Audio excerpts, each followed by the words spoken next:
YSR Congress party హయాంలో మంత్రిగా చేసినటువంటి మేరుగు నాగార్జున మీద ఆ మధ్యన పెట్టినటువంటి కేసు ఏంటది? ఒక అమ్మాయి తన మీదన లైంగికంగా వేధించారన్నట్టు. ఆ తర్వాత అదే అమ్మాయి కోర్టుకు వెళ్ళి నేను తప్పుగా కంప్లైంట్ చేశానని చెప్పింది. అంతకుముందు ఆదిమూలంకి సంబంధించిన దాంట్లో వీడియోతో సహా రిలీజ్ అయిన దాంట్లో అమ్మాయి నేను తప్పు కంప్లైంట్ పెట్టానంటే అది క్లోజ్ చేసేశారు. పోలీసులు కూడా క్లోజ్కి ఓకే చెప్పారు. కానీ ఇక్కడ పోలీసులు జాగు చేస్తూ వచ్చారు. ఆయన్ని అరెస్ట్ చేస్తారా అన్నటువంటి సందేహం వచ్చింది. అయితే అరెస్ట్ మీద స్టే నడుస్తూ వచ్చింది. ఇప్పుడు తాజాగా మాజీ మంత్రి మేరుగు నాగార్జున మరొకరికి హైకోర్టు ఊరటించింది. ఆయన మీద తాడేపల్లి పోలీసులు నమోదు చేసిన కేసును కొట్టేసింది.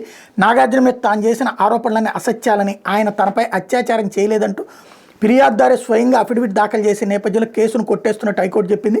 ఈ మేరకు న్యాయమూర్తి జస్టిస్ కొనకంటి శ్రీనివాసరెడ్డి మంగళవారం ఉత్తర్వులు జారీ చేశారు. మేరుగు నాగార్జున, మురళీమోహన్ రెడ్డిలు ఉద్యోగం కాంట్రాక్ట్లు ఇప్పిస్తానంటూ తన వద్ద నుంచి డబ్బులు తీసుకోవడమే కాకుండా తన లైంగికంగా వేధించారు విజయవాడకు చెందిన పద్మావతి ఇదివరకు పోలీసులకు ఫిర్యాదు చేశారు. దీంతో నాగార్జున, మురళీమోహన్ మీద తాడేపల్లి పోలీసులు కేసు నమోదు చేశారు. ఈ కేసును కొట్టేయాలని కోరుతూ వాళ్ళు హైకోర్టులో పిటిషన్ దాఖలు చేశారు. వ్యాజ్యం ఇటీవలకు విచారణకు రాగా ఫిర్యాదుదారు పద్మావతి స్వయంగా కోర్టు ముందు హాజరై నాగార్జున మీద తాను ఇచ్చిన ఫిర్యాదులో ఉన్న అవాస్తవాలని చెప్పారు.